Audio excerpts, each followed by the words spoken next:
வானொலியில் நீங்கள் கேட்டு ரசித்த தென்கட்சி கோ சுவாமிநாதன் ஐயா அவர்களின் கதைகள். ஒருத்தர் ரொம்ப அவசரமா வந்தார். சார், மனுஷன் நிம்மதியா இருக்கிறதுக்கு என்ன வழின்னு கேட்டார். சீக்கிரமா ஒரு கல்யாணத்தை பண்ணீங்க, எல்லாம் சரியா போடும் அப்படின்னோம். அவர் ஒரு மாதிரியா பார்த்தார். ஏற்கனவே எனக்கு கல்யாணம் ஆயிட்டுது சார், அதனால தானே நிம்மதியா இருக்கிறதுக்கு வழி கேட்கறேன் அப்படின்னார். சரி, இவர் ஒரு மாதிரியான கேஸ் அப்படின்னு நினைச்சுக்கிட்டு நம்ம கிட்ட இருந்த ஒரு சின்ன புத்தகத்தை அவர்கிட்ட தூக்கி கொடுத்தோம். இதை படிச்சு பாருங்கன்னு. கல்யாணத்துக்கு பிறகும் சந்தோஷமா இருக்கிறதுக்கு என்ன வழி அப்படிங்கிற கேள்விக்கு அந்த புத்தகத்துல விளக்கம் இருந்தது. கணவன் மனைவிக்குள்ள சிக்கல் வராம இருக்கிறதுக்கு அதுல சில வழிகளை சொல்லி கொடுத்துருக்குறாங்க. அதெல்லாம் என்னென்ன அப்படிங்கறத இப்ப பாக்கலாமா? குடும்பம்னு இருந்தா கோபம் வரதான் செய்யும். அது வந்துட்டு போகட்டும், பரவாயில்ல. ஆனா அந்த கோபம் ஒரே நேரத்துல ரெண்டு பேருக்கும் வந்துடாம பாத்துக்கணும். ஒரு சமயத்துல யாராவது ஒருத்தர் தான் கோபப்படணும், அடுத்தவங்க அமைதியா இருக்கணும். அதுக்கப்புறம் இவர் அமைதியான உடனே அவங்க ஆரம்பிச்சுக்கலாம். கோபமா ஏதாவது சொன்னா உடனே கோபமா பதில் சொல்லக்கூடாது. கொஞ்சம் பொறுத்து கோபம் தீர்ந்த உடனே அந்த பதில சொல்லலாம். அப்போ பதில் கோபமா இருந்தா கூட அது அவ்வளவு பெருசா தெரியாது. அற்ப விஷயத்துக்கெல்லாம் காய்ச்சி மூச்சுன்னு கத்திட்டு இருக்கக்கூடாது. உங்க ரெண்டு பேருக்குள்ள ஒரு தர்க்கம் ஆரம்பமாயிட்டுதுன்னு வச்சுக்கோங்க. கடுமையா ரெண்டு பேரும் விவாதம் பண்றீங்க. உங்களில் ஒருத்தர் இதுல ஜெயிக்கணும்னா அது நீங்களா இருக்க வேணாம், அடுத்தவங்க ஜெயிக்கிறதுக்கு நீங்க துணையா இருங்களேன். அப்படின்னா நீங்க கொஞ்சம் விட்டு கொடுக்கணும், அவ்வளவுதான். ஏதாவது குத்தம் சொல்லணுமா, செஞ்ச தப்ப சுட்டி காட்டணுமா, விமர்சனம் பண்ணணுமா, பண்ணுங்க, வேணான்னு சொல்லல. ஆனா சொன்னதை அப்படி சொல்றத கொஞ்சம் அன்பா இதமா சொல்லுங்க. எப்போ நடந்த தவறுகளை எல்லாம் இப்போ போய் மறுபடியும் ஞாபகப்படுத்திட்டு இருக்க வேண்டாம். நான் அப்பவே சொன்னேன் இந்த புடவை வேணாம்னு, நீங்க தான் கேட்கல, இப்போ பாருங்க கிழிஞ்சு போச்சு இப்படின்னு கத்துனாங்க ஒரு அம்மா. எப்போ சொன்னீங்கன்னு கேட்டா ஒரு 10 வருஷத்துக்கு முன்னாடி தீபாவளி சமயத்துல அப்படிங்கிறாங்க. அது என்ன இன்னும் அப்படியே புதுசாகவே இருக்கும்? உங்களுக்கு அவர் தான் பெருசு, அவருக்கு நீங்க தான் பெருசு. அதை விட இந்த உலகத்துல வேற எதுவும் முக்கியம் இல்லைன்னு நினைக்கணும். நீ தான் என்னுடைய உலகம்னு எத்தனை தடவை சொல்லியிருப்பீங்க? அதெல்லாம் வெறும் வசனமா போயிடக்கூடாது.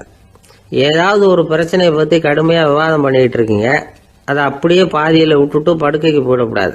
சொச்சத்தை நாளைக்கு பேசிக்கலாம்னு. அப்படி போனா தூக்கம் வராது. பிரச்சனையை ஒரு முடிவு பண்ணிக்கிட்டு அதுக்கப்புறமா தூங்க போகணும்.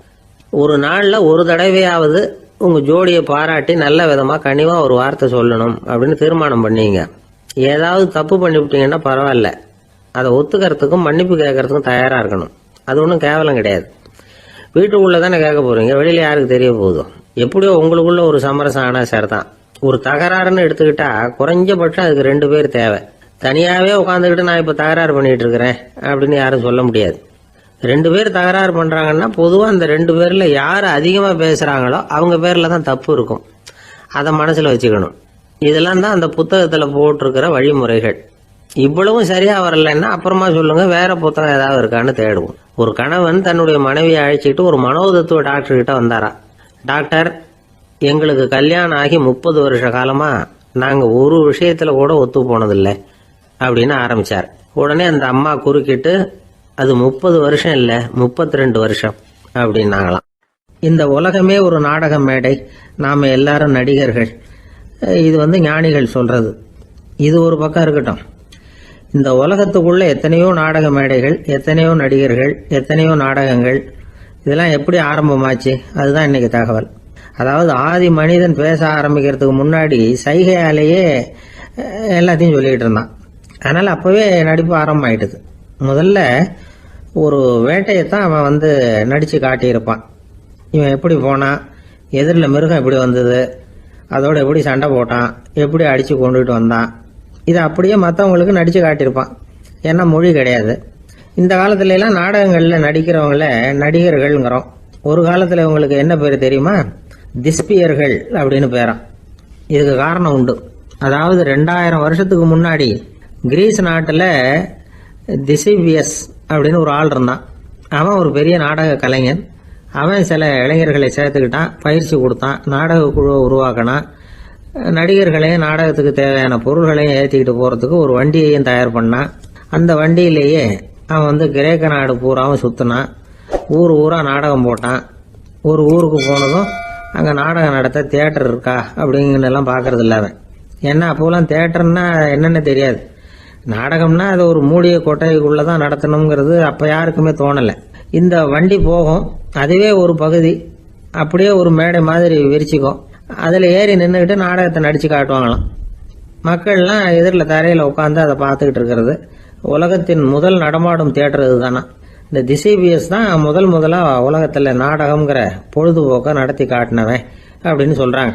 அவன் சொந்தமாக நாடகம் எழுதுனா, நடித்தான், நாடகத்தை இயக்கினான். அதனால தான் அவனை first man of the theatre அப்படின்னு சொல்லுவாங்க.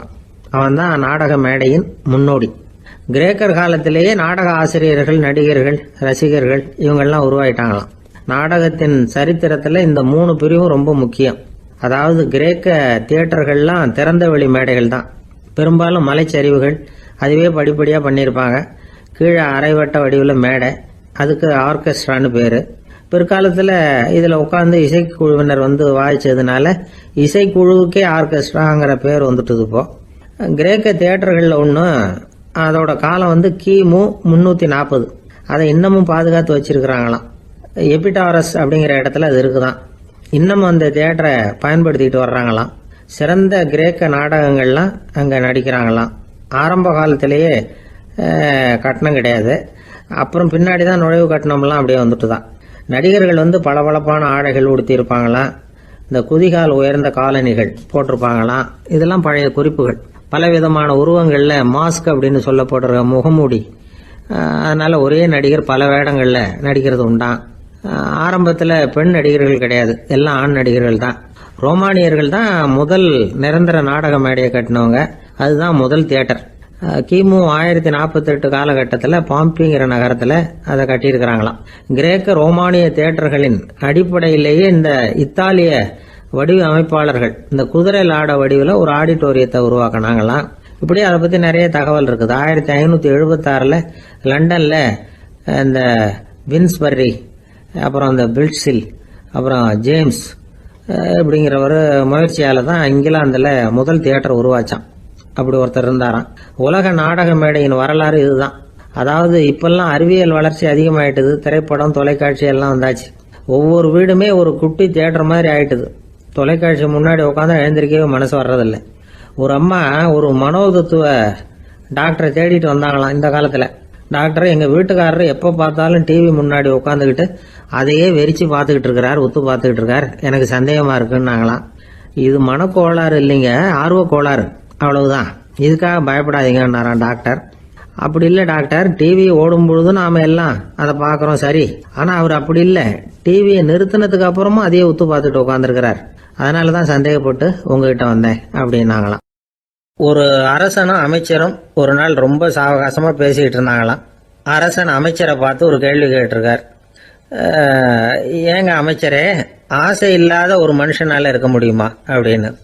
ஏன் முடியாது, துறவி அப்படிங்கிறவங்கெல்லாம் அப்படிப்பட்டவங்க தானே அப்படின்னாராம் அமைச்சர். அவங்கெல்லாம் உண்மையிலேயே ஆசையை விட்டவங்க தானே அப்படின்னு கேட்டாராம் ராஜா. அப்படிதான் இருக்கணும் அப்படின்னாராம் அமைச்சர்.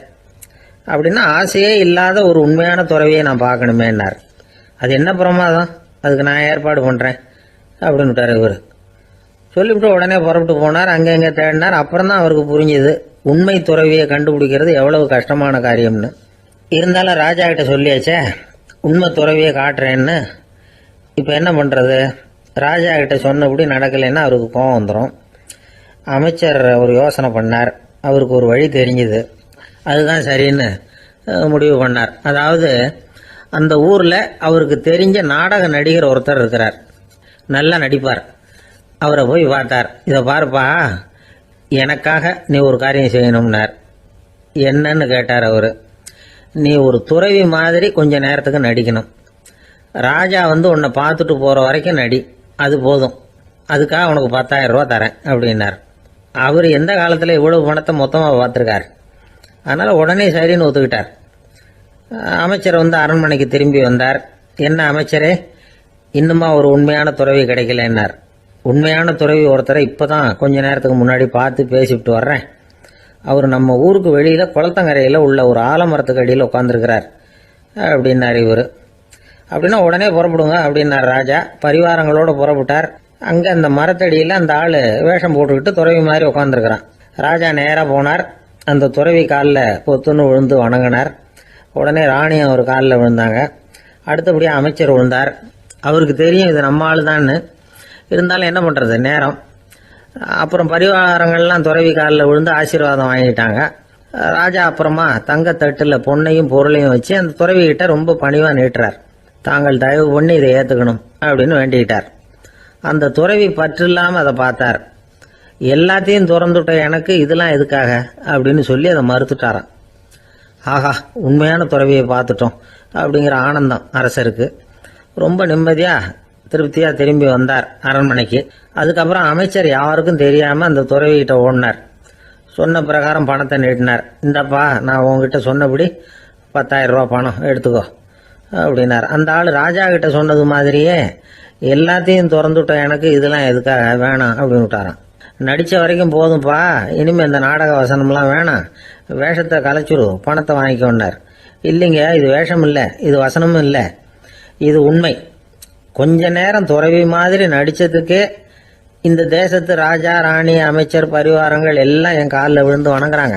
அப்படின்னா உண்மையான துறவியா இருக்கிறது எவ்வளவு பெருமையான விஷயம். நான் உண்மையான துறவியா ஆக போறேன், அப்படி முடிவும் பண்ணிட்டேன் அப்படின்னார் அந்த நடிகர். வேஷம் கூட எப்படிப்பட்ட விளைவுகளை உண்டு பண்ணுது பாத்தீங்களா. நம்மால் ஒருத்தன் ரொம்ப வசதியா தான் இருந்தான். ஒரு நாள் அவன் சொத்து பூரா திருட்டு போட்டுது. அதுக்கப்புறம் இவன் துறவி மாதிரி ஆயிட்டான். ஊர் ஊரா சுத்தினான். ஒரு குருநாதரை தேடி கண்டுபிடிச்சான். அவர்கிட்ட சீடனா சேர்ந்துக்கிட்டான். அவனை பார்த்து ஒருத்தர் கேட்டார், நீ உண்மையான சீடன் தானான்னு. இல்லைங்க, சீடன் மாதிரி நடிச்சுக்கிட்டு இருக்கிறேன் அப்படின்னா. அது குரு துரோகம் இல்லையா அப்படின்னு கேட்டார் அவர். இல்லைங்க, நான் பண்ணது குரு துரோகம் இல்லை, என் குரு பண்ணது தான் துரோகம். என்னுடைய பணத்தை கொள்ளையடிச்சது இவர் தான். அதை எங்க வச்சிருக்காருன்னு கண்டுபிடிக்கிறதுக்காக தான் இவர்கிட்ட வந்து சீடனா சேர்ந்துருக்கிறேன் அப்படின்னானா. அந்த ஆள் என்ன கண்ணா பண்ணான்னு திட்டி விட்டான் சார். அதை நினைச்சா எனக்கு ரொம்ப வருத்தமா இருக்கு அப்படின்னு சொல்லி கவலைப்பட்டார் ஒருத்தர். இதுல கவலைப்படுறதுக்கு என்ன இருக்குது அப்படின்னாரு ஒரு பெரியவர். அவர் ஒரு மகான். என்ன சார் இப்படி சொல்றீங்க, ஒருத்தர் நம்ம பார்த்து திட்டுனா வருத்தமா இருக்காதா அப்படின்னார். அது எப்படி வருத்தமா இருக்கும், திட்டுறதுங்கிறது என்ன, அது வெறும் சத்தம் தானே அப்படின்னார் அந்த பெரியவர். நம்ம ஆளுக்கு தலையை பிச்சுக்கலாம் போல இருந்தது. இருக்காது அப்படின்னா நமக்கு அப்படித்தானே தோணுது. அந்த பெரியவர் சொல்றது ரொம்ப பெரிய விஷயம். அதை நாம புரிஞ்சிக்க முயற்சி பண்ணலாம்னா நடைமுறை வாழ்க்கைக்கு அது ஒத்து வர்றது மாதிரி தெரிய மாட்டேங்குது. இருந்தாலும் அந்த பெரியவர் அதுக்கு என்னதான் விளக்கம் கொடுக்கறாருன்னு பார்ப்போமே. ஒரு ரயில் போயிட்டு இருக்கு, அதுல ஒரு சாது போயிட்டு இருக்கார். அந்த ரயில் வந்து அவர் ஹரித்வாரம் போயிட்டு இருக்கார். அவரு ரயில்ல ஏகப்பட்ட கூட்டம். நம்ம ஊர் ரயில் கேட்க வேணும், டிக்கெட் வாங்கிட்டு கொஞ்சம் பேர், வாங்காத கொஞ்சம் பேர். அது என்னத்துக்கு அனாவசியமா டிக்கெட் அப்படிங்கிற நினைப்புல பாதி பேர். இந்த கூட்டத்துக்கு மத்தியில அந்த சாதுவும் போயிட்டு இருக்கிறார். உட்கார்றதுக்காக இருந்த இடத்துல ஒரு ஆள் படுத்திருக்கிறான். கொஞ்சம் முரட்டு ஆசாமி. அவன் காலு பக்கத்துல கொஞ்சோண்டு இடம் பாக்கி இருந்தது. அந்த இடத்துல இந்த சாது உட்காந்துருந்தார். மெதுவா உட்காந்துக்கிட்டார் போய். ஆனா அந்த ஆளு ராத்திரி பூரா இவரை காலால உதச்சிக்கிட்டே இருக்கிறான். அது இவருக்கு ரொம்ப அவமானமா பட்டது. அதனால துக்கம் ஏற்பட்டது. இருந்தாலும் அதை ஒரு மாதிரியா சகிச்சுக்கிட்டே இவர் வந்து சேர்ந்தார். பொழுது விடிஞ்சது. அந்த சாது ஹரித்வார் வந்து சேர்ந்தார். அங்க ஒரு பெரிய ஞானியை சந்திச்சார். ராத்திரி ரயில்ல அந்த ஆளு உதைச்சதையும் அதனால தனக்கு ஏற்பட்ட துக்கத்தையும் இந்த சாது அந்த ஞானி கிட்ட சொன்னார். சொல்லிவிட்டு, ஏன் சுவாமி, எனக்கு துக்கம் ஏற்பட்டதே அது தப்பா அப்படின்னு கேட்டார். தவறுதான் அந்த ஞானி. உனக்கு இன்னமும் தேக அபிமானம் போகலைங்கிறது தான் அது காட்டுது. அஷ்டாவக்கிரர் என்ன சொல்றார் தெரியுமா, உண்மையான ஞானி யாராவது தன்னை வந்தனை செய்தால் அதற்காக சந்தோஷப்பட மாட்டார், யாராவது நிந்தனை செய்தால் அதற்காக வருத்தப்பட மாட்டார் அப்படின்னு சொல்றார். நிந்தனைங்கிறது ஒரு ஒலி தான். தேகாபிமானம் இருக்கிற வரைக்கும் இந்த ஒலி நம்மளை வந்து வேதனைப்படுத்தும். நான் தேகம் இல்லை, ஆத்மா அப்படிங்கிற நினைவு இருந்தா இந்த ஒலி நம்மளை பாதிக்காது. மனு என்ன சொல்றார் தெரியுமா, ஒரு சாதகன் பாராட்டுதலை விஷம்னு நினைச்சு பயப்படணும், அவமானத்தை அமிர்தம்னு நினைச்சு சந்தோஷப்படணுங்கிறார்.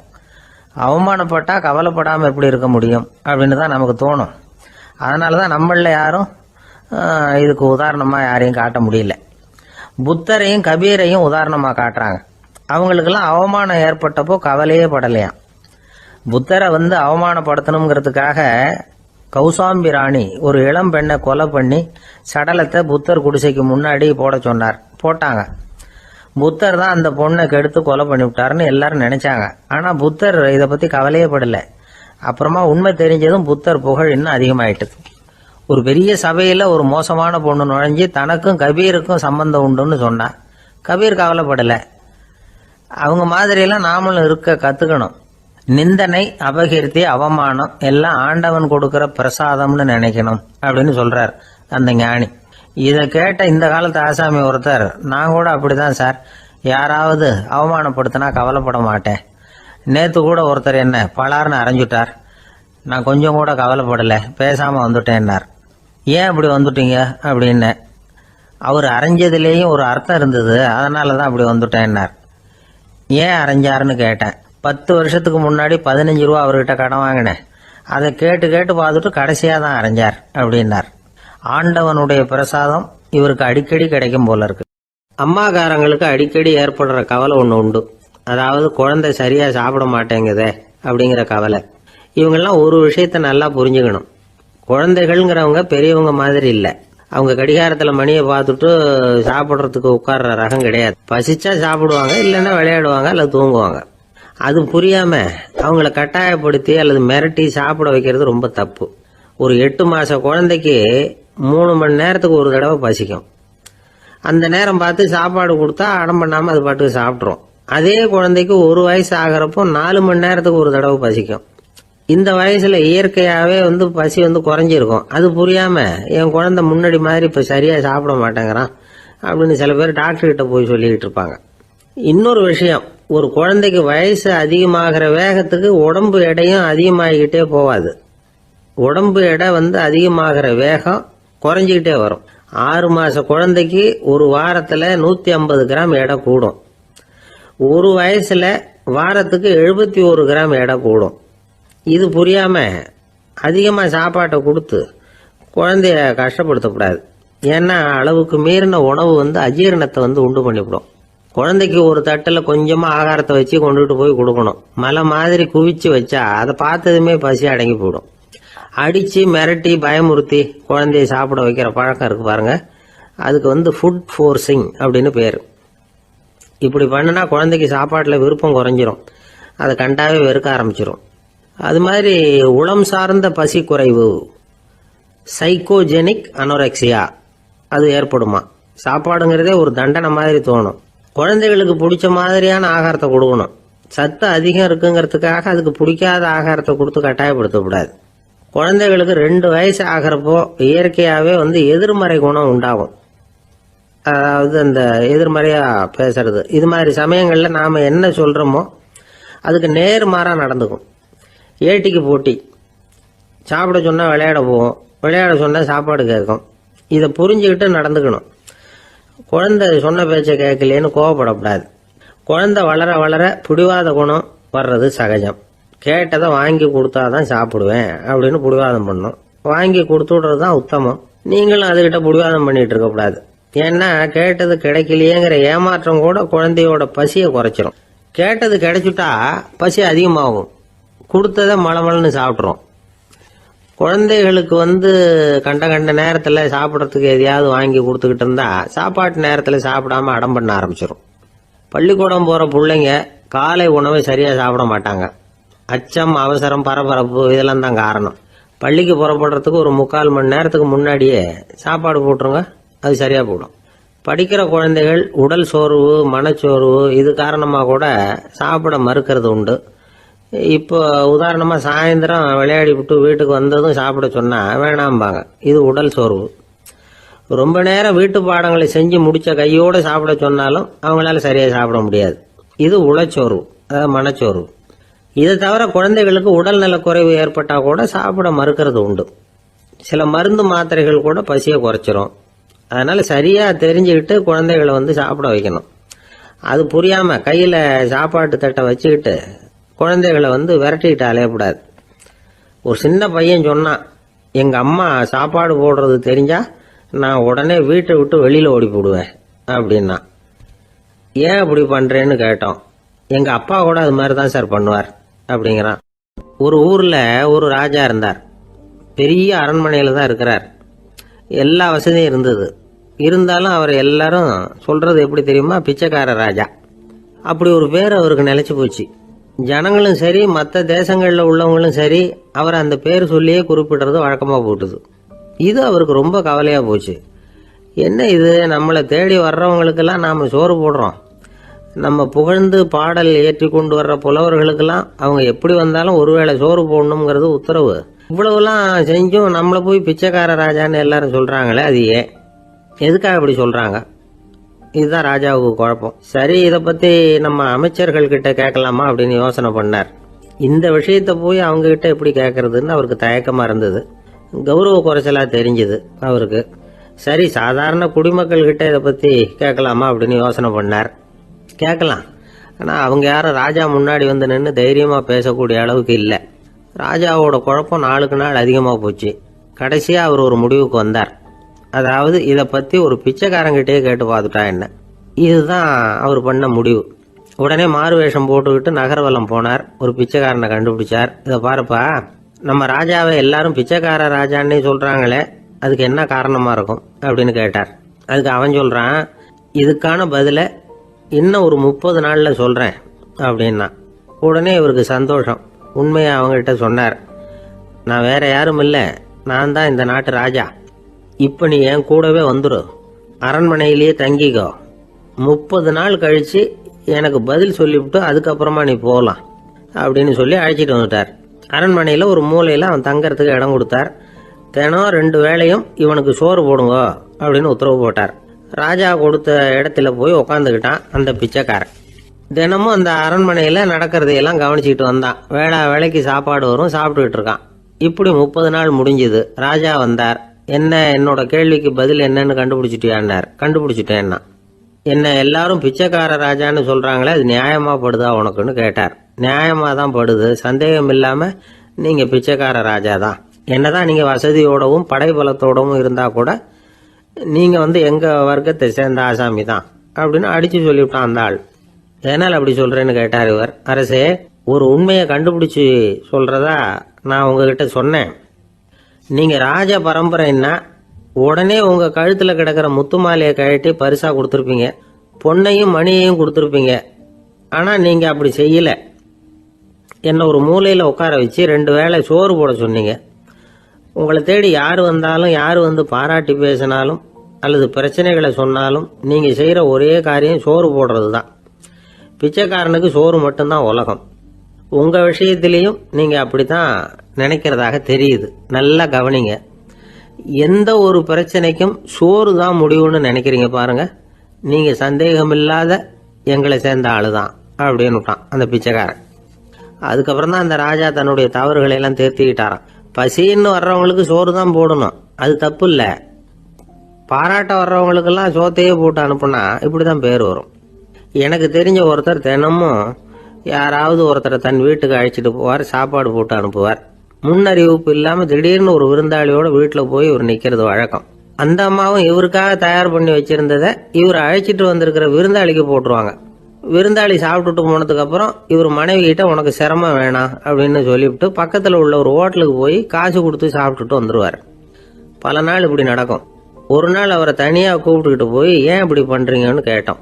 அதுக்கு அவர் சொல்கிறாரு, எங்கள் வீட்டு சாப்பாட்டிலேருந்து தப்பிக்கிறதுக்கு எனக்கு வேற வழி எதுவும் தெரியல சார், அதனால தான் இப்படி பண்ணிகிட்டு இருக்கிறேன் அப்படின்னார் ரொம்ப பரிதாபமாக. ஆஃபீஸை முடிஞ்சு வீட்டுக்கு போகிற சமயத்தில் ஒருத்தர் கடைக்கு போய் ஸ்வீட் வாங்கினார். சரி, வீட்டுக்கு பிள்ளைங்களுக்கு தான் வாங்கிட்டு போகிறார் அப்படின்னு மற்றவங்க நினச்சாங்க.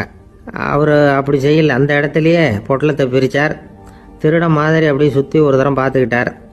யாரும் தெரிஞ்சவங்க இல்லைங்கிறத முடிவு பண்ணிவிட்டு அவசரமாக அதை அப்படியே போட்டு முழுகிவிட்டு கையை தொடச்சிக்கிட்டு நல்ல பிள்ளை மாதிரி நடந்து போக ஆரம்பிச்சிட்டார்.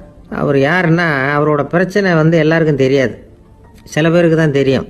அதாவது அவர் உடம்புல சர்க்கரை இருக்குன்னு டாக்டர் சொல்லிவிட்டாராம். அதனால் வீட்டில் சர்க்கரையே இவர் கண்ணில் காட்டுறதில்ல. அதனால் இவர் யார் கண்ணிலையும் படாமல் இப்படிப்பட்ட வேலைகள்லாம் செய்கிறது வழக்கம். யாருக்கும் தெரியாமல் இப்படி ஸ்வீட்டை வாங்கி சாப்பிட்டுட்டு அவர் பாட்டுக்கு போயிடுறது. இப்படிப்பட்டவங்களுக்கெல்லாம் கொஞ்சம் ஆறுதலான தகவல் இன்றைக்கி.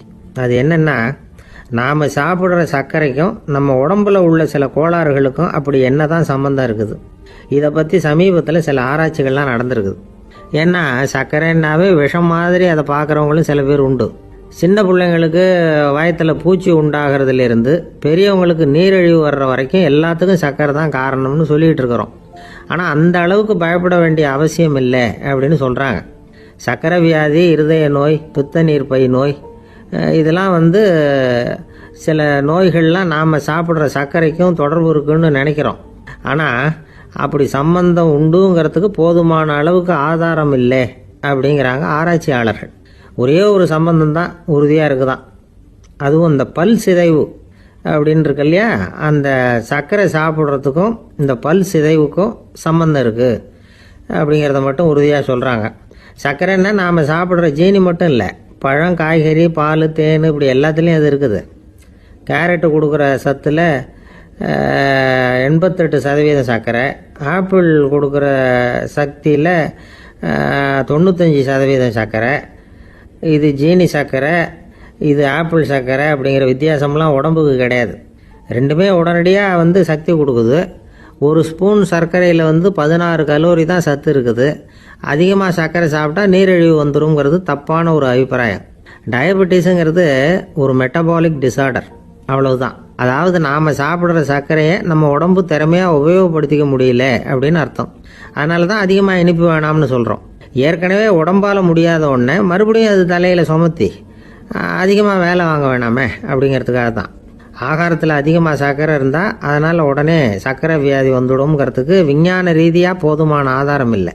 அதனால் எப்போவாவது அதிகமாக ஸ்வீட்டு சாப்பிட்டுட்டா ஐயோ அதிகமாக சாப்பிட்டோமோ, என்ன பண்ண போகுது தெரியலையே அப்படின்னு நினச்சி மனசை போட்டு குழப்பிக்க வேண்டியதில்லை. பொதுவாக எதுவுமே அதிகமாக வேண்டாம், எல்லாம் சீராக இருந்தால் போதும். நீரிழிவுங்கிறது புதுசாக வந்துட்ட ஒரு நோய் இல்லை, ரொம்ப காலமாகவே இருக்கிற ஒன்று தான். நம்ம முன்னோர்கள் இதை மதுமேகம் அப்படின்னு சொல்லுவாங்க. அதை கட்டுப்படுத்துறதுக்கு அவங்களே சில வழிமுறையை சொல்லி வச்சுருக்கிறாங்க. அது என்னென்னா வேறு ஒன்றும் இல்லை, இந்த பாவக்காய், முள்ளங்கி, அருகம்புல், அவ்வளவுதான். வெள்ளை முள்ளங்கி இருக்குல்ல, அதை வாரத்துக்கு 3 நாள் சாப்பிட்டுக்கிட்டு வாங்க. நூலுக்கோல் ரொம்ப நல்லது. இல்லைன்னா முள்ளங்கி சாறு 1 ounce சாப்பிட்டுட்டு வரலாம். ரத்தத்தில் சேர்கிற சர்க்கரை அளவு இதெல்லாம் கட்டுப்படுத்துது. சிறுநீரில் காணப்படுகிற சர்க்கரை அளவையும் சமநிலைப்படுத்துது. தினமும் ஆகாரத்தில் கோதுமை, கேழ்வரகு, வெந்தயம், கருவேப்பிலை, சோயாபீன்ஸ் எது கிடைக்குதோ சேர்த்துக்கலாம். இப்படிலாம் செஞ்சுக்கிட்டு வந்தால் அப்புறம் வீட்டுக்கு தெரியாமல் கடையில் போய் நின்றுக்கிட்டு ஸ்வீட் வாங்கி திருட்டுத்தனமாக சாப்பிட வேண்டிய அவசியமே உங்களுக்கு வராது. 2 ஆசாமிகள் கடற்கரையில் உட்காந்து சாவகாசமாக பேசிக்கிட்டு இருந்தாங்களாம். ஒருத்தர் சொன்னார், இன்னொருத்தருக்கு தெரியாமல் ஸ்வீட்டு சாப்பிட்றதே எப்பவும் இடைஞ்சல் தான் சார். நேற்றுக்கு பாருங்கள் அப்படி தான் சாப்பிட்டுக்கிட்டு இருந்தேன், வீட்டுக்காரி கண்ணில் போட்டுவிட்டுது, அதுக்கப்புறம் ஒரே ரகலையாக போச்சு அப்படின்னாரா. எனக்கு கூட அப்படி தான் சார் ஆகிட்டுது, ஒரே ரகலை அப்படின்னாரா இன்னொருத்தர். நீங்கள் சாப்பிட்டதும் உங்கள் வீட்டுக்காரங்க கண்ணில் போட்டுவிட்டுதா சார் அப்படின்னு கேட்டிருக்காரு இவர். அதுக்கு அவர் சொன்னாராம், அப்படி இல்லை சார், கடைக்காரர் கண்ணில் போட்டுவிட்டுதோ, நான் அவருக்கு தெரியாமல் அந்த ஸ்வீட்டை அவர் கடையிலேருந்து எடுத்திருந்தேன் அப்படின்னு விளக்கம் கொடுத்தாராம் இந்த ஆள். ஒரு மனுஷனுக்கு 3 விதத்தில் கர்வம் உண்டாகிறதுக்கு வாய்ப்பு உண்டு. பணம், பதவி, புகழ். பணம் அதிகமாக வந்தால் கர்வம் வரலாம், பதவி பெருசாக வந்துட்டுதுன்னா கர்வம் வரலாம், புகழ் அதிகமாக போனாலும் கர்வம் வரலாம். இந்த 3 வகையான கர்வத்துக்கும் இடம் கொடுக்காமல் இருக்கிறாங்க பாருங்கள், அவங்க தான் சிறந்த மனிதர்கள். ஒரு பெரிய பொறுப்பில் இருக்கிறவங்களுக்கு கர்வம் வந்துடக்கூடாது. அப்படி வந்துட்டுதுன்னா அது எல்லாருக்கும் இடைஞ்சல். ஒரு ராஜா இருந்தார். அவர் ஒரு நாள் தன்னுடைய தலைநகரத்தை சுற்றி வந்துக்கிட்டு இருந்தார். ஒரு இடத்துல ஒரு அழகான நிலத்தை பார்த்தார்.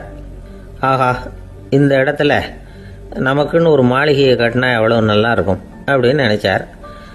ராஜா நினச்சா அது முடியாத காரியமா? சரி, இந்த நிலம் யாருக்கு சொந்தம்னு விசாரிங்க அப்படின்னார் பக்கத்தில் இருந்தவங்கக்கிட்ட. அவங்கெல்லாம் ஓடி போய் விசாரித்தாங்க. அந்த இடம் ஒரு வயசான கிழவிக்கு சொந்தம், வயசான அம்மாவுக்கு சொந்தமாக. அந்த அம்மா தான் அதில் ஒரு குடிசையை போட்டு குடியிருந்துகிட்டு இருக்கிறாங்க. சரி, அந்த நிலத்துக்கு ஒரு விலையை நிர்ணயம் பண்ணி அதை அந்த வயசான அம்மா கிட்ட கொடுத்துருங்கோ அப்படின்னு உத்தரவு போட்டார் ராஜா. ஆனால் அந்த அம்மா, இது எங்கள் பூர்வீக இடம், இதை விற்க மாட்டேன் அப்படின்னு சொல்லிவிட்டுது. சரி, 2 பங்கு விலை கொடுக்குறோம்னு சொல்லி பாருங்க அப்படின்னாங்க. அப்படியே சொன்னாங்க அரண்மனை ஆட்கள். அதுக்கும் சம்மதிக்கலை அந்த அம்மா. இதை கேள்விப்பட்டதும் ராஜாவுக்கு கோபம் வந்துட்டுது. தன்னுடைய ஆளுங்களை கூப்பிட்டார். போய் அந்த குடிசையை பிரித்து எறிங்க, காசெல்லாம் ஒன்றும் கொடுக்காதீங்க அப்படின்னு கத்தினார். அவ்வளோதான். அடுத்த நிமிஷம் அரண்மனை ஆசாமிகள் போனாங்க, குடிசையை பிரித்து எரிஞ்சாங்க. அந்த வயசான அம்மா இருக்குது, அதுவும் அந்த இடத்த விட்டு துரத்தி விட்டாங்க. அந்த இடத்துல ஒரு அரச மாளிகையை கட்டி முடிச்சிட்டாங்க. அந்த வயசான அம்மா பாவம், ராஜாவே இப்படி பண்ணால் யாருக்கிட்ட போய் முறையிட முடியும்? ஒரு ஞானி இருந்தார், அவர்கிட்ட போய் சொன்னாங்க, அவர் இவங்க சொன்னதை கேட்டு மனசில் வச்சுக்கிட்டார். ஒரு நாள் அந்த ராஜாவே இந்த ஞானியை கூப்பிட்டார். புதுசாக ஒரு மாளிகை கட்டியிருக்கிறேன், வந்து பாருங்கன்னு. சரின்னு சொல்லி இந்த பெரியவர் ஒரு நாள் இந்த மாளிகைக்கு போனார். சும்மா போகல, ஒரு கழுதையையும் ஓட்டிகிட்டு போனார். கொஞ்சம் சாக்குகள், வெத்து சாக்கு, அதையும் எடுத்து கழுதை முதுகில் போட்டு கழுதையை ஓட்டிகிட்டு போகிறார். ராஜா பார்த்தார். அவருக்கு இது ஆச்சரியமாக இருந்தது. என்ன இது, மாளிகைக்கு வந்துட்டு போங்கன்னு கூப்பிட்டா கழுதை சாக்கு இதெல்லாம் கொண்டு வராரு, ஒன்றும் புரியலையேன்னு நினச்சார். எதுக்காக இதெல்லாம்னு கேட்டார். அரசருடைய தோட்டத்திலேருந்து கொஞ்சம் மண் எடுத்துகிட்டு போகிறதுக்கு ஆசைப்பட்றேன், அதுக்கு நீங்கள் அனுமதி கொடுக்கணும் அப்படின்னு இவர். இது என்ன வேடிக்கையான கோரிக்கையாக இருக்குது அப்படின்னு நினச்சார் ராஜா. இருந்தாலும் மண் தானே கேட்குறாரு, எடுத்துகிட்டு போகட்டுமே அப்படின்னு நினச்சார். சரின்னு அனுமதி கொடுத்தார். அந்த பெரியவர் தோட்டத்துக்கு போனார், மண்ணை வெட்டினார், சாக்கில் போட்டு நிரப்புனார். ராஜாவை கொஞ்சம் கிட்ட வாங்கன்னு கூப்பிட்டார். இந்த மண் மூட்டையை தூக்கி கழுதையோட முதுகில் வைக்கணும், கொஞ்சம் உதவி பண்ணுங்கன்னார். ஓ பண்ணுறேனே அப்படின்னு சொல்லி ராஜா கிட்ட போனார். மூட்டையை தூக்கி பார்க்குறாரு, முடியல, திணறி போயிட்டார். இப்போ அந்த ஞானி பேசினாராம். அரசே, இந்த ஒரு சாக்கு மண்ணையே உங்களால் தூக்க முடியல, அந்த கிழவிகிட்ட இருந்து அந்த அக்கிரமமாக அபகரித்த இந்த தோட்டம் பூராவையும் சுமக்கணும்னு ஆசைப்படுறீங்களே, அது உங்களால் முடியுமா அப்படின்னு கேட்டாராம். ராஜா யோசனை பண்ண ஆரம்பித்தார். தன்னுடைய செயலுக்காக வருத்தப்பட்டாராம். அந்த வயசான அம்மாவை உடனடியாக வரவழைச்சார். தாயே, தப்பு பண்ணிட்டேன், என்னை மன்னிச்சுக்குங்க, இன்னையிலேருந்து இந்த மாளிகையும் தோட்டமும் உங்களுக்கு தான் சொந்தம் அப்படின்னு சொல்லிவிட்டாராம். போகிறப்ப இந்த உலகத்திலேருந்து எண்ணத்தை எடுத்துகிட்டு போக போகிறோம், அதனால் ரொம்பவும் அலட்டிக்க வேண்டியதில்லை, கர்வப்பட வேண்டியதில்லை அப்படிங்கிறது ஒரு பெரிய உபதேசம். ஒரு பெரிய மனுஷன் சாக கிடந்தார், ரொம்பவும் அழுதார். ஏன் அழறீங்க அப்படின்னு கேட்டாங்க சுற்றி இருந்தவங்க. நான் சாகிறதுக்காக கவலைப்படலை, நான் நம்ம ஜனங்களுக்காக எவ்வளவோ காரியம்லாம் செஞ்சுக்கிட்டு வந்தேன். நான் செஞ்சுக்கிட்டு வந்த சேவையை இனிமேல் யார் செய்ய போகிறாங்க, அது யாரால முடியும், அதை நினச்சி தான் அழறேன் அப்படின்னாராம். ஒருத்தர் முன்னாடி வந்தார். அதுக்காக நீங்கள் கவலைப்படாதீங்க, உங்கள் சேவையை தொடர்ந்து செய்கிறதுக்கு என்ன மாதிரி இளைஞர் பட்டாலும் தயாராக இருக்குது, இருந்தாலும் எங்கள் கவலை என்னென்னா அப்படின்னு இழுத்தார். என்ன சொல்லுங்கன்னு கேட்டார் அவர். நீங்கள் இது வரைக்கும் என்ன சேவை செஞ்சுக்கிட்டு வந்தீங்க, அதுதான் எங்களுக்கு இன்னமும் புரியாத புதிராக இருக்குது அப்படின்னாராம் அவர். ஒரு நண்பர் அவசரமாக என்கிட்ட ஓடி வந்தார். அப்புறம் சொன்னார், என்னால் நம்பவே முடியல சார், என் பையனா இப்படி அப்படின்னு சொல்லி ஆச்சரியப்பட்டார். உங்கள் பையன் அப்படி என்ன தான் செஞ்சுட்டான் அப்படின்னு கேட்டேன். என்னால் முடியாத ஒரு காரியத்தை அவன் செஞ்சுட்டான் சார் அப்படின்னார். அது என்னன்னு தான் சொல்லுங்களேன். என்ன, 5வது வகுப்பில் அவன் ஒரே தடவையில் தேறிட்டான் சார், அதாவது ஒரே அட்டம்ப்டில் பாஸ் ஆகிருக்கான் அப்படின்னார் மூச்சு வாங்க. கஷ்டப்பட்டு பரீட்சை எழுதுனது அவன், இவருக்கு ஏன் மூச்சு வாங்குது? நம்மால் செய்ய முடியாத ஒரு காரியத்தை இன்னொருத்தர் செய்யும் பொழுது அது நமக்கு ஆச்சரியமாக இருக்குது. சர்க்கஸ் பார்க்குறோம், ஒருத்தர் அந்த இடத்துல தொங்குறார், அது நமக்கு ஆச்சரியம், ஏன்னா அது நம்மால் முடியாத காரியம். நம்மால் முடியாத ஒன்றை அடுத்தவர் எளிதாக செய்யும் பொழுது நாம் மருள்வது இயற்கை. இதை தான் தொல்காப்பியம் மருட்கை அப்படின்னு சொல்லுது. இந்த வியப்பு இருக்குதே, இது 4 வகையில் ஏற்படுறதாக தொல்காப்பியம் சொல்லுது. அது என்ன 4 வகை? முதல் வகை எப்படின்னா, புதுமையான அரிய செயல்களை செய்கிறது. 2வது வகை என்னன்னா, பெரும் செயல்களை செய்கிறது. 3வது வகை என்னன்னா, மிக நுட்பமான செயல்களை செய்கிறது. 4வது வகை என்னன்னா, ஆக்கம் தரும் செயல்களை செய்கிறது. புதுமை, பெருமை, சிறுமை, ஆக்கமோடு மதினம் சாலா மருட்கை 4 அப்படிங்கிறது தொல்காப்பியம். இன்னைக்கு விஞ்ஞானம் புதுசு புதுசாக எதையோ கண்டுபிடிக்குது. ஆரம்பத்தில் அது ஆச்சரியமாக இருக்குது, அப்புறம் அது நமக்கு பழகி போடுது. வானொலி பெட்டி புதுசாக வந்தப்போ ஒரு பெட்டி பேசுதுங்கிறது எவ்வளோ பெரிய ஆச்சரியம். இப்போ யாரும் அதை ஆச்சரியமாக பார்க்கறதில்ல. மதினம் சாலா மருட்கை அப்படின்னு ஒரு சொற்றொடர் வருது பாருங்க, அதில் கருத்தாழம் உண்டு. எதை பற்றியும் போதுமான அளவு புரிந்து கொள்ளாத போது ஒருத்தர் ஆச்சரியப்படுறார். புரிந்து கொண்ட பிறகு ஆச்சரியம் மறைஞ்சு போடுது. மிக நுட்பமான செயல்களும் நம்ம ஆச்சரியப்பட வைக்கும். ஒரு அரிசியில் ஒரு திருக்குறள் எழுதி காட்டுறாங்க, ஒரு முட்டை ஓட்டுக்குள்ளே ஓவியம் தீட்டி காட்டுறாங்க. கருங்கல் சிற்பங்களில் எவ்வளவு நுட்பமான வேலைப்பாடுகளை எல்லாம் பார்த்து ஆச்சரியப்படுறோம். இது மாதிரி ஆக்கப்பூர்வமான அரிய செயல்களை செய்கிறது கூட வியப்பை உண்டு பண்ணும். குப்பை கூலங்களை கூட வாழ்க்கைக்கு பயன்படுகிற பொருளாக மாற்றுகிறவர்கள் இருக்காங்க, அவர்களுடைய செயல் வியப்பு அளிக்குது. இடைக்காட்டு சித்தர் பாடின மூவடி 30ங்கிற நூலில் வர்ற ஒரு பாடல், ஆற்றல் பிறர் அறிதலின் அகம் கிளர்வு உறுதலின் கற்று அறி பாணர் கெழுமிய கோடலின் தோற்றம் உருகவே போற்றல் சால் வியப்பே. ஒருத்தருடைய ஆற்றல் தெரியாமல் இருந்தது, அவருடைய அரிய செயலை பார்க்கும் பொழுது வியப்பாக இருந்தது, மனசுக்குள்ள கிளர்ச்சி. பாவலர்கள் இவர்களுடைய புகழை பாடி மற்றவர்களும் தெரிந்து கொள்ளுமாறு செய்கிறார்கள் அப்படிங்கிறது தான் ஒரு யதார்த்தமான உண்மை.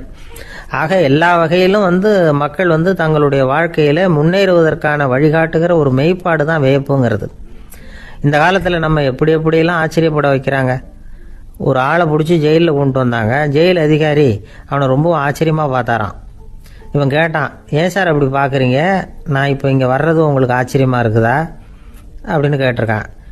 இதுக்கு ஜெயில் அதிகாரி சொல்லியிருக்கார், நீ இப்போ இங்கே வந்ததில் எனக்கு ஒன்றும் ஆச்சரியம் இல்லைப்பா, ஏற்கனவே நீ இங்கேருந்து விடுதலையாகி போய் 6 மாதம் ஆச்சு, இவ்வளவு லேட்டாக வர்றியே அதுதான் எனக்கு ஆச்சரியமாக இருக்குது அப்படின்னாராம். ஒரு அம்மா தெருவில் உட்காந்து என்னத்தையோ தேடிட்டு இருக்கிறாங்க. அந்த அம்மா ஒரு சூஃபி ஞானி. அவங்க பேர் என்னன்னா ரபியா அல் அடாவியா. அந்த அம்மாவுக்கு கண் கூட தெளிவாக தெரியாது. அந்த பக்கமாக வந்த சில பேர் இவங்களுக்கு உதவி செய்கிறதுக்காக வந்தாங்க. என்ன தேடிட்டு இருக்கிறீங்க அப்படின்னு கேட்டாங்க. இதுக்கு அந்த அம்மா, அந்த கேள்வி அவ்வளோ முக்கியத்துவம் இல்லை, நான் தேடிட்டு இருக்கிறேன், உங்களால் முடிஞ்சால் எனக்கு உதவி பண்ணலாம் அப்படின்னாங்களாம். உதவி செய்ய வந்தவங்களுக்கு ஆச்சரியம். எதை தேடுறோங்கிறது தெரியாமல் இப்படி ஏன் நேரத்தை செலவழிக்கிறீங்க, நாங்கள் எப்படி உங்களுக்கு உதவ முடியும், எங்களுக்கு ஒன்றும் புரியலையே அப்படின்ட்டுருக்காங்க. சரி, உங்களை திருப்தி பண்ணுறதுக்காக சொல்கிறேன், ஒரு குண்டூசி தொலைஞ்சி போச்சு, அதை தேடுறேன் அப்படின்னாங்களாம் அந்த அம்மா. அதுக்கப்புறம் இவங்களும் சேர்ந்து தேட ஆரம்பிச்சிட்டாங்க. கொஞ்ச நேரம் ஆச்சு, ஒன்றும் கிடைக்கல. உதவி செய்ய வந்தவங்களும் அழுத்து போட்டாங்க. அப்புறம் கேட்டாங்க, பாருங்கம்மா, இது ரொம்பவும் பெரிய தெரு, அகலமான தெரு, அதனால் குறிப்பாக நீங்கள் எந்த இடத்துல அந்த குண்டூசியை தொலைச்சிங்க அதை சொல்ல முடியுமான்னாங்களாம். இதுக்கு அந்த அம்மா, நீங்கள் மறுபடியும் அர்த்தமில்லாத கேள்வியை கேட்குறீங்க, உங்கள் கேள்விக்கும் நான் தேடுறதுக்கும் என்ன சம்மந்தம்னாங்களாம். இதை கேட்டதும் அவங்க ஒரு மாதிரி ஆயிட்டாங்க. என்னம்மா நீங்கள் பைத்தியம் மாதிரி பேசுகிறீங்க அப்படின்னாங்களாம். சரி, உங்களை மறுபடியும் திருப்திப்படுத்துறதுக்காக சொல்கிறேன், அதை நான் எங்கள் வீட்டில் தொலைச்சுட்டேன் அப்படின்னாங்களாம். அப்புறம் எதுக்காக இங்கே தேடிட்டு இருக்கிறீங்க அப்படின்னு கேட்டிருக்காங்க. ஏன்னா இங்கே தான் வெளிச்சம் அதிகமாக இருக்குது, அங்கே வீட்டுக்குள்ளே இருட்டாக இருக்குது, அதனால் இங்கே தேடுறேன், வெளிச்சம் உள்ள இடத்துல தானே தேட முடியும் அப்படின்னாங்களாம் அந்த ஞானி. இந்த கதைக்கு என்ன அர்த்தங்கிறத பெரியவங்க சொல்கிறாங்க. அதாவது இந்த தேடுதல்ங்கிறது ஒரு வியாதி. அது நம்ம சதா அலைய வைக்கும், பைத்தியமாக மாற்றுறதுக்கு முயற்சி பண்ணோம். ஒரு காலம் அது நிறைவு அடையவே அடையாது. வாழ்வுங்கிறது ஒரு புரிந்து கொள்ள முடியாத சதா இயங்கி கொண்டிருக்கிற ஒரு செயல். அதுக்கு ஆரம்பமும் இல்லை, முடிவும் கிடையாது.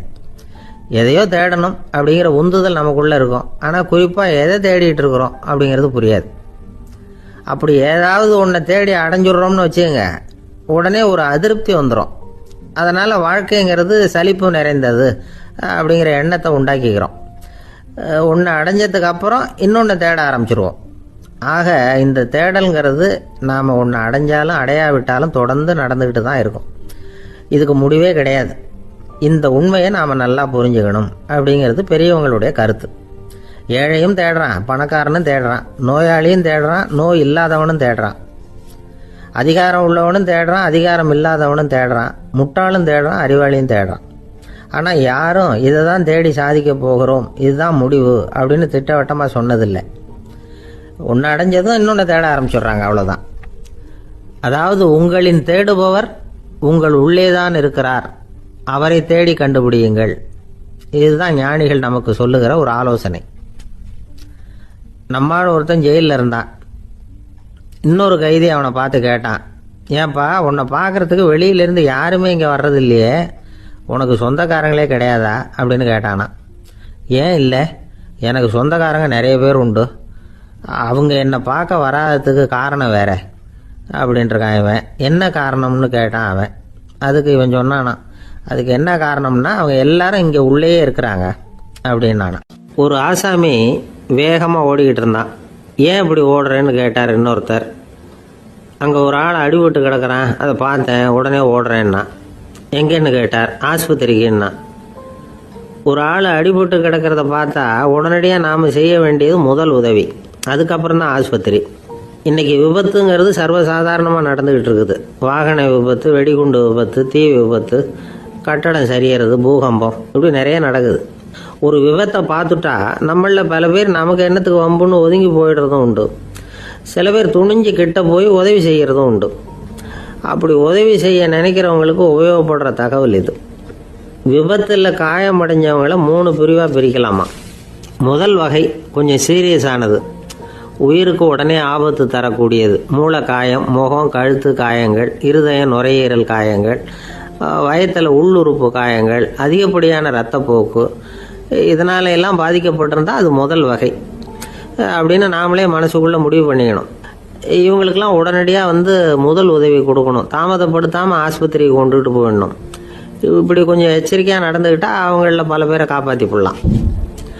2வது வகை எப்படின்னா, முதல் உதவி விரைவாக கிடைச்சா உயிர் பிழைக்கக்கூடிய மார்பு காயங்கள், கைகால் எலும்பு முறிவு, இடுப்பு முதுகெலும்பு காயம், சீரான இரத்த சேதம், இப்படிப்பட்டவங்களை 2வது வகையாக பிரிக்கணும். ஆபத்து இல்லாத சிராய்ப்புகள், சிறு காயங்கள், இரத்த உறைவுகள், இதனால் பாதிக்கப்படுறவங்க 3வது வகை. ஒருத்தர் தலையில் அடிபட்டு நினைவு விழுந்துட்டார்னு வச்சுங்க, அவருக்கு வாந்தி வர்றதுனால புறையேறி மூச்சு அடைப்பு உண்டாகும். இப்படி ஆகாமல் இருக்கிறதுக்காக தலையை ஒரு பக்கமாக சாய்ச்சி வைக்கலாம். நாடி துடிப்பையும் இதய துடிப்பையும் தொட்டு பார்க்கணும். அது குறைஞ்சிருந்தாலும் சரி, நின்று இருந்தாலும் சரி, அவர் மார்பை நிமிஷத்துக்கு 80 தடவை உள்ளங்கையால் அழுத்தி இதய துடிப்பை மீட்கிறதுக்கு உதவி பண்ணணும். கழுத்தில் காயம்பட்டாலும் ஆபத்து அதிகம். கழுத்துக்கு அடியில் ஒரு துண்டை மடித்து வைக்கலாம். 2 பக்கமும் சின்ன தலையணை அல்லது துணி மடிப்புகளை வச்சு கழுத்தை அதிகமாக அசையாமல் பார்த்துக்கலாம். முதுகெலும்பு முறிஞ்சிருக்குமோ அப்படிங்கிற சந்தேகம் இருந்ததுன்னா அவரை அதிகமாக அசைய விடக்கூடாது. அதிகமாக அசைஞ்சால் தண்டு இடத்துல பாதிப்பு ஏற்பட்டு கை கால் விளங்காமல் போயிடும். அவரை ஒரு கனமான போர்வை இல்லைன்னா பாயில் படுக்க வச்சு 4 பேர் மெதுவாக தூக்கி மருத்துவ உதவிக்கு அனுப்பி வைக்கலாம். கையெலும்பு முறிஞ்சிருந்தால் முறிஞ்ச பாகத்தை உடம்போடு சேர்த்து அசையாமல் கட்டி போடலாம். கால் எலும்பு முறிஞ்சிருந்தால் மற்ற காலோடு சேர்த்து கட்டி போடலாம். முறிஞ்ச பாகம் தொங்காமல் பார்த்துக்கணும், அப்போ தான் வீக்கம் உண்டாகாமல் இருக்கும்.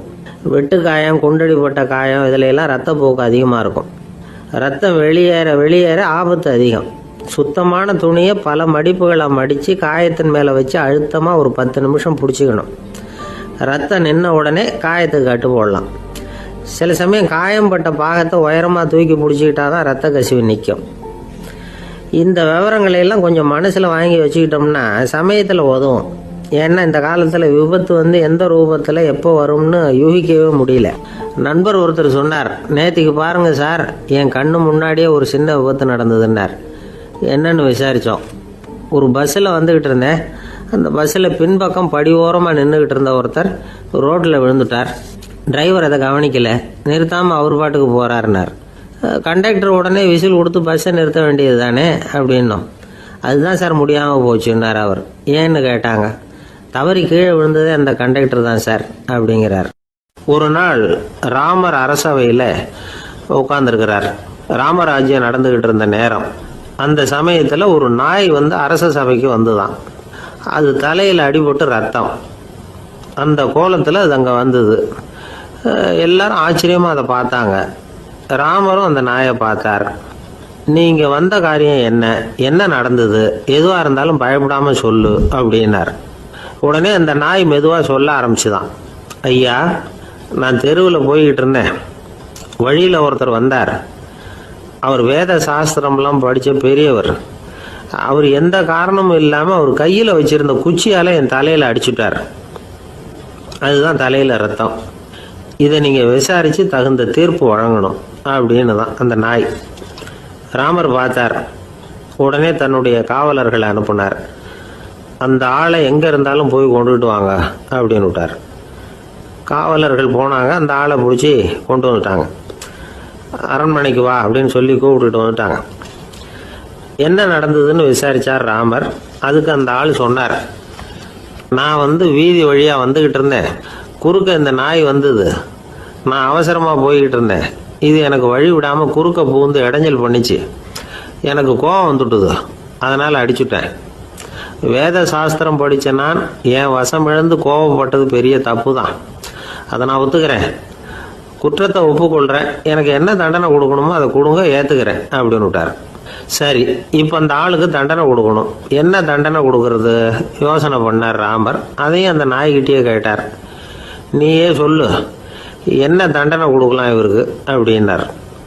இதுக்கு அந்த நாய் என்ன சொல்லிச்சு தெரியுமா? இவரை ஏதாவது ஒரு கோயிலுக்கு தர்மகர்த்தாவாக நியமனம் பண்ணி விடுங்க, அதுதான் இவருக்கு சரியான தண்டனை அப்படின்னுது. இதை கேட்டதும் ராமர் முகத்தில் புன்னகை. ஆனால் அங்கே இருந்த மற்றவங்களுக்கெல்லாம் ஆச்சரியம்.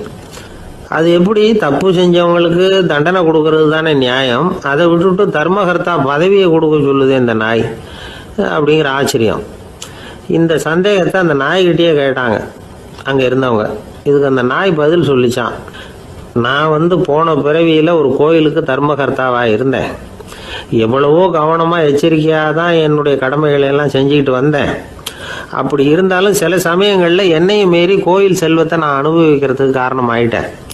ஒரு கோவிலுக்கு தர்மகர்த்தாவாக இருக்கிறவங்க எப்படியும் இந்த பாவத்திலேருந்து தப்பிக்கிறது கஷ்டம். அதனால தான் நான் இந்த பிறவியில் நாயாக பிறந்து இப்படி கஷ்டப்படுறேன். இதே நிலைமை இந்த ஆளுக்கும் ஏற்படணும் அப்படிங்கிறதுக்காக தான் அவரையும் ஒரு கோயிலுக்கு தர்மகர்த்தாவை நியமிக்கும்படி கேட்டுக்கிட்டேன் அப்படின்னு தான் இந்த நாய். இதிலேருந்து என்ன தெரியுது? எந்த பதவியில் நாம் இருந்தாலும் நமக்கு தெரியாமல் கூட அதை தவறாக உபயோகப்படுத்தக்கூடாதுங்கிறத இதிலேருந்து புரிஞ்சுக்கணும். இல்லைன்னா அடுத்த பிறவியில் நாயாக பிறந்து எங்கேயாவது போய் வாழை ஆட்டிட்டு நிற்க வேண்டியது தான். கோவில் வாசலில் 2 நாய் பேசிக்கிட்டு இருந்துதான். போன ஜென்மத்தில் நான் மனுஷனாக தான் இருந்தேன். ஒரு கோவில் பூசாரி பேச்சை கேட்டுவிட்டு அவரோட கூட்டு சேர்ந்துக்கிட்டு ஆண்டவன் போட்டிருந்த நகையெல்லாம் அபகரித்து என்கிட்ட கொடுத்தாரு அவர். நான் எடுத்துகிட்டு வந்துட்டேன். திருடினது அந்த ஆள் தான், எடுத்துக்கிட்டு வந்தது தான் நான். இருந்தாலும் நான் மட்டும் நாயாக பிறந்துட்டேன். இப்போ மட்டும் அந்த பூசாரி என்கிட்ட மாட்டினா கடித்து குதறி விடுவேன் அப்படின்னு தான். அவசரப்பட்டு அப்படி செஞ்சுடாதே. பதிலுக்கு அவரும் உன்னை திருப்பி கடித்தாலும் கடிச்சிருவார். ஏன்னா அவரும் இப்போ ஒரு நாயாக தான் பிறந்திருக்கிறார் அப்படின்னு தான் இன்னொன்று. அது எப்படி உனக்கு தெரியும்னு தான் இது. நான் தானே அது அப்படின்னு தான் அந்த நாய். இந்த காலத்து புள்ள ஒருத்தன் தன்னோட அப்பாவை பார்த்து சொன்னான், அப்பா நான் உனக்கு உதவி செய்யலாம்னு நினைக்கிறேன், என்ன உதவி செய்யணும்னு சொல்லு அப்படின்னா. நீ சும்மா இருந்தால் அதுவே எனக்கு செய்கிற பெரிய உதவிடா அப்படின்னார் அப்பா. சும்மா இருக்கிறதும் ஒரு உதவி தான், அது மாதிரி மௌனமும் ஒரு சமூக சேவை தான் அப்படிங்கிறார் காஞ்சி பெரியவர். நமக்கு 5 புலன்கள் இருக்குது, மெய், வாய், கண், மூக்கு, செவி. இந்த 5லேயும் அதிகப்படியான வேலை எதுக்குன்னு நினைக்கிறீங்க? வாய்க்கு தான். ஏன்னா அதுக்கு 2 வேலை. இப்போ கண்ணுக்கு பார்க்குறது மட்டும்தான் வேலை, காதுக்கு கேட்குறது மட்டும்தான் வேலை, மூக்குக்கு வாசனை அறியறது தான் வேலை, உடம்புக்கு உணர்றது மட்டும்தான் வேலை. ஆனால் வாய் அப்படி இல்லை, அதுக்கு 2 வேலை. சாப்பிட்றதும் அதுதான், பேசுகிறதும் அதுதான். அதாவது வாய் ஒன்று தான் கர்மேந்திரியமாகவும் இருக்குது, ஞானேந்திரியமாகவும் இருக்குது அப்படின்னு சொல்லுவாங்க. சாப்பாட்டில் உட்காந்தா எந்தெந்த ஆகாரம் என்னென்ன ருசின்னு அறிவிக்கிற வேலையும் செய்யுது. சபையில் உட்காந்தா பாடுறது, பேசுறது, சிரிக்கிறது, இது மாதிரியான வேலையும் செய்யுது.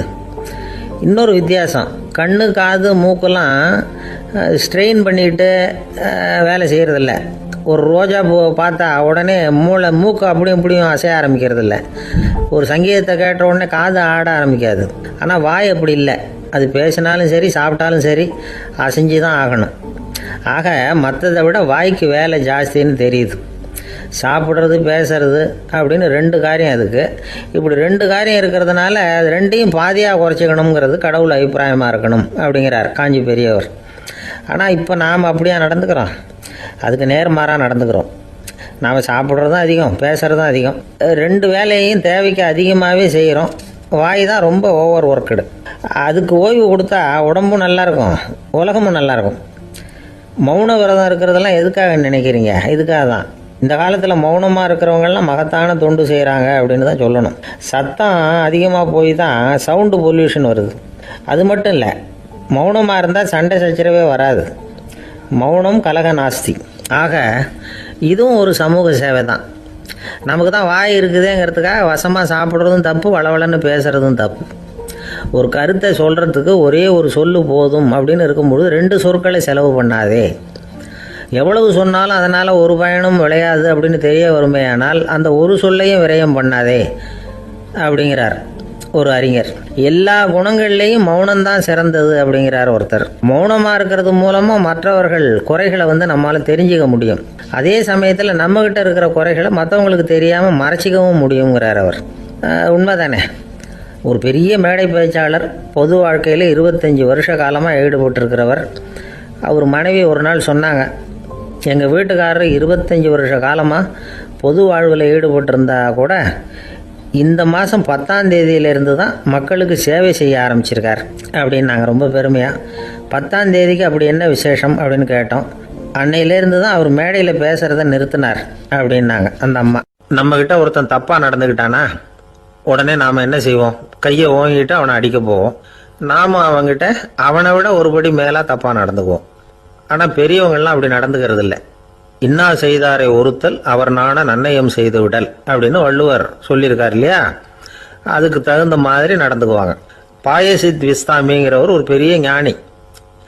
அவர் ஒரு நாள் ராத்திரி ரொம்ப நேரம் மசூதியில் இருந்துட்டு வீட்டுக்கு திரும்பி வந்துகிட்டு இருக்கிறார். வழியில் ஒரு குடிகாரன், அவன் கையில் ஒரு இசைக்கருவி, அதை கண்ணா பின்னான்னு மீட்டிக்கிட்டு வாய்க்கு வந்தபடி என்னத்தையோ பாட்டுன்னு நினச்சிக்கிட்டு பாடிக்கிட்டு அவன் பாட்டுக்கு கிடக்கிறான் வழியில். அதோடு இருந்தாலும் பரவாயில்ல, அந்த பக்கமாக வழியில் போகிறவங்க வர்றவங்களையெல்லாம் பார்த்து கண்ணா பின்னான்னு திட்டிக்கிட்டு இருக்கிறான், ரொம்ப வளர்க்குறான். பாயசித் பிஸ்தாமிங்கிற அந்த பெரியவர் அந்த வழியாக போகிறார். அவனை பார்க்குறார். அவனுடைய நிலைமையை பார்த்துட்டு பரிதாபப்படுறார். ஏன்பா இது மாதிரிலாம் நடந்துக்கிற, இப்படி நடக்கலாமா அப்படின்னு ஏதோ கொஞ்சம் புத்திமதி சொல்கிறதுக்கு ஆரம்பித்தார். அவனுக்கு கோபம் வந்துட்டுது. கையில் வச்சிருந்த வாத்திய கருவி அதால் ஓங்கி அந்த பெரியவர் தலையில் ஒரு அடி கொடுத்தான். ரத்த காயம் ஏற்பட்டு போச்சு. அவன் கையில் இருந்த இசைக்கருவியும் அடித்த வேகத்தில் 2ஆக உடஞ்சி போச்சு. அவ்வளோ வேகமாக அடிச்சிருக்கான். இவ்வளவு தூரத்துக்கு நடந்து போச்சுல்ல. அந்த மாபெரும் ஞானி வாயை திறந்து ஒரு வார்த்தை கூட பேசலை. பேசாமல் தலையை பிடிச்சிக்கிட்டு அவர் பாட்டுக்கு போயிட்டார். மறுநாள் அந்த பெரியவர் என்ன பண்ணார் தெரியுமா? கொஞ்சம் இனிப்பு பண்டங்கள், கொஞ்சம் பணம், இது ரெண்டையும் ஒரு ஆள் மூலமாக அனுப்பி வச்சார் அந்த குடிகாரனுக்கு. அவனுக்கு ஒன்றும் புரியல. என்ன விவரம்னு விசாரித்தான். வந்த ஆள் ஒரு கடுதாசியை நீட்டினான். அதில் விவரம் இருந்தது. ஞானி எழுதியிருக்கிறார், இதை பாருப்பா, உங்களுடைய இசைக்கருவி உடையறதுக்கு என்னுடைய தலை காரணமாக ஆயிட்டுது. அதுக்காக நான் ரொம்ப வருத்தப்படுறேன். அதுக்காக தான் பணம் அனுப்பி வச்சுருக்கேன். வேறு புதுசாக ஒரு இசைக்கருவி வாங்கிக்கோ. அப்புறம் இன்னொரு விஷயம், நேற்றுக்கு ராத்திரி என்கிட்ட ஏகப்பட்ட கசப்பான வார்த்தைகளை பேசினேன். இதோட அனுப்பியிருக்கிற இனிப்பு பண்டங்களை சாப்பிட்டு உன்னுடைய நாவில் உள்ள கசப்பை மாற்றிக்கோ அப்படின்னு அதில் எழுதப்பட்டிருந்தது. இந்த சமயத்தில் அவன் குடி மயக்கத்தில் இல்லை, தெளிஞ்சு போயிருந்த நேரம் அது. அதனால் அதை படித்த உடனே அவனுக்கு ரொம்ப வெக்கமாக போச்சு.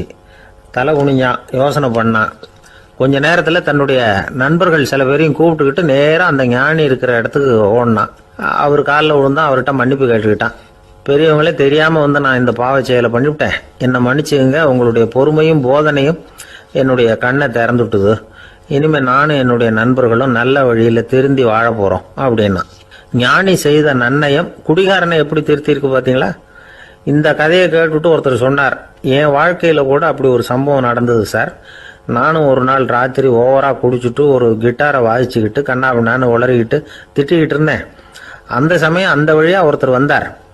ஓங்கி தலையில் ஒரே ஒரு அடி, ரத்தம் வந்துட்டுது. அதுக்கப்புறம் என் மனசு தெரிந்துட்டுது சார் அப்படின்னார். அப்படியா என்ன? ஆச்சரியமா. ஆமாம் சார், அடி விழுந்தது அவர் தலையில் இல்லை, ஏன் தலையில். வந்தவர் என்ன அப்படி அடிச்சுட்டார். மயக்கம் தெளிஞ்சதுக்கு அப்புறம் தான் எனக்கு விவரம் புரிஞ்சுது. அவர் ஒரு போலீஸ்காரர் அப்படின்னார் ரொம்ப சோகமா. அந்த ஆளுக்கு பேச தெரியாது, அவர்கிட்ட கொஞ்சம் எச்சரிக்கையாக நடந்துக்கோ அப்படின்னு சொல்கிறது உண்டு. அப்படின்னா என்ன அர்த்தம்? அவர் இன்னமும் குழந்தையாகவே இருக்கிறாரு, இன்னும் பேச்சு வரலன்னு அர்த்தம்? அப்படி இல்லை, அவருக்கு நாகரிகமாக பேச தெரியலன்னு அர்த்தம். பேசுறதுங்கிறது மனுஷனால் மட்டுமே முடியக்கூடிய ஒரு காரியம். அப்படி இருந்தும் அதோட பெருமையை அவன் இன்னமும் சரியாக புரிஞ்சிக்கலன்னு தான் சொல்லணும். அதனால தான் அவன் அளவுக்கு அதிகமாக வார்த்தைகளை கொட்டி விடுறான். அதுக்கப்புறம் அதையெல்லாம் திருப்பி அள்ள முடியாமல் கிடந்து கஷ்டப்படுறான். கொட்டின வார்த்தையை அள்ள முடியுமா? ஒருத்தரை இன்னைக்கு பார்த்து முட்டாள்னு திட்டி விடுறீங்க, நாளைக்கு மறுபடியும் அவர்கிட்ட போய் நேற்றுக்கு உன்னை முட்டாள்னு சொல்லிவிட்டேன், அந்த வார்த்தையை திருப்பி கொடு, வாங்கிட்டு போயிடுறேன் அப்படின்னு நான் சொல்ல முடியும்? அவன் கோபக்காரனாக இருந்தால் நேற்றுக்கே அதை வேறு விதமாக உங்களுக்கு திருப்பி கொடுத்துருப்பான். உலகத்தில் எவ்வளவோ ஜீவராசிகள் இருக்குது, அதுக்கெல்லாம் வாய் இருக்குது. அந்த வாயெல்லாம் எதுக்கு உபயோகம்? சாப்பிட்றதுக்காக. ஆனால் நமக்கு இருக்கிற வாய் சாப்பிட்றதுக்காக மட்டும் இல்லை, பேசுறதுக்காகவும் தான். பேச முடியலன்னா வாய் இருந்தால் கூட அது வாயில்லா ஜீவன் தான். ஒரு பையனை பார்த்து அது வாய் உள்ள புள்ள பொழைச்சிக்கும் அப்படின்னா மற்ற பையன்களுக்கெல்லாம் முகத்தில் வாயே இல்லைன்னு அர்த்தம்.